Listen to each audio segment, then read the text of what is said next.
வணக்கம். ஒரு லாஜிக்கலா பேசுறோம் அப்படின்னு கொஞ்சம் இல்லாஜிக்கலா பேசுறது பார்த்தீங்களா? அந்த மாரி தான் அந்த பாண்டியன் ஸ்டோர்ஸ்ல நடக்கும்.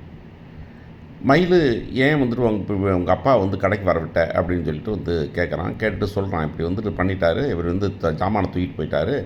என்ன பண்ணிட்டுருக்காரு? கடைக்கெல்லாம் வரக்கூடாதுன்னு சொல்லிரு அப்படிங்கிறான். ஃபோன பண்ணுறாங்க. ஃபோன பண்ணி பேசுனா, அந்த ஆளு தான் தெரியுமே. அந்த ஆளுக்கு வெக்கம், மானம், சூடு, சொரணை எதுவுமே இல்லாத ஒரு தத்தி அப்படின்னு தெரியும் இல்லையா? அதுட்ட கேட்டா அவர் வந்து, "என்னம்மா ஜாமான் தானே வாங்கிட்டோம். சம்பளம் குடுப்பாங்கல்ல, சம்பளத்தில புடிச்சுக்கிடன்னு."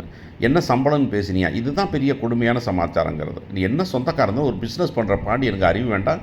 கொண்டாந்து விட்டோம்னாக்க, "ஏங்க மாசம் இவ்வளோ தருவேங்க. இவ்வளோ தாங்க ஒரு நேரம் டீ குடிப்பீங்க. மதிய சாப்பாடு நீங்க கொண்டாந்துரணுங்க." அப்படின்னு சொல்லணும்ல. இதெல்லாம் எதுவுமே சொல்லாம கொண்டாந்து வீட்ல வச்சுக்கிட்டு, கடையில வச்சுக்கிறதுங்கிறது எவ்வளவு கொடுமையான சமாச்சாரம் அப்படிங்கிறது தான்.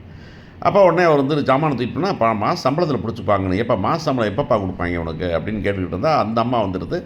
அந்த அம்மா வந்தோன்னே வந்து அவர் சொல்றாரு. ஒரு இடத்துல லேசா வந்துட்டு சென்டிமெண்டல் டச் பண்ணிட்டாரு. "ஏம்மா நான் கூட கஞ்சி கூழ் குடிச்சுப்போம்மா, அந்த தங்கச்சி இருக்கால்ல, அவளுக்கு நல்ல சாப்பாடு போடணும்ல" அப்படின்னு. நல்ல சாப்பாடு போடுறதுக்காக சம்மந்தி வீட்ல பிச்சை எடுப்பியா நீ?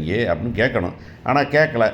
என்ன பண்ணுறது? கையால் ஆகாதாலும் தெரியும். அவங்க அம்மா ஃபோன புடுங்குனோனே, அந்த அம்மாட்ட வந்து இந்த விஷயத்த கூட சொல்லல. "இப்படி ஜாமான தூக்கிட்டு வந்தாராமேன்னு" சொல்லல. ஆனா இட்லி சுட்டாங்க அப்படின்னு ஒண்ணு, பாண்டியன் கடை இட்லியா நல்லா திங்கலான்ட்டு போறான் அந்த ஆளு, ஒரு அறிவுகெட்டவன்.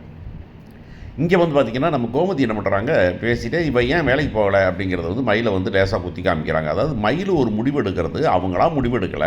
லாஜிக்கலா வந்து இப்படி வீட்ல இப்படி ஆயிப்போச்சு, மாமியார் இப்படி கேட்டாங்க, அதனால தான் நான் வேலைக்கு போறேன் அப்படின்னு சொல்ற மாதிரி தான் அந்த பொண்ணு எடுத்து, மயிலு வேலைக்கு போகலன்னா உடனே வந்துட்டு அவங்க மாமாட்ட சொல்றாரு, பாண்டியன்ட்ட வந்துட்டு, "மாமா எல்லாரும் வேலைக்கு போறாங்க, நானும் வேலைக்கு போகணும்.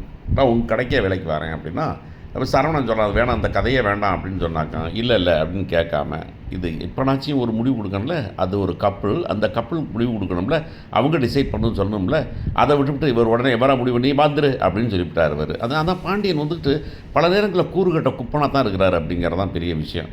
அது இந்த விஷயத்த வந்து அவங்க சரவணன் வேணான்னு சொல்லும்போதே, அவங்களுக்குள்ள ஹஸ்பண்ட் ஒய்ஃபுக்குள்ள முடிவெடுக்கணும், விட்டுருக்கணும். விட்டுட்டு இவர் "நீ வாம்மா" அப்படின்னு சொல்லிட்டாரு. உடனே இந்த பிள்ளை போகுது. எதுக்கு போகுது அப்படின்னாக்கா, ப்ராபப்ளி இந்த பொண்ணு மனசில் நினச்சிட்டுருக்கலாமாக்கும், அப்பனை கண்ட்ரோலில் வச்சுக்கலாம் அப்படின்னு போகலாமா இருக்கும். ஆனால் போனால் என்ன ஆகப்போகுது?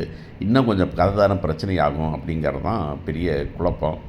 ஆனால் இதை பற்றியெல்லாம் கவலையே படாமல் அந்த பொண்ணு சந்தோஷத்தில் கூச்சிக்கிட்டு இருக்குது. சரவணன் மூஞ்சியை வச்சுட்டு இருக்கான். பார்ப்போம் என்ன மாமனார் மருமகன்னா என்ன கதை ஆகுது.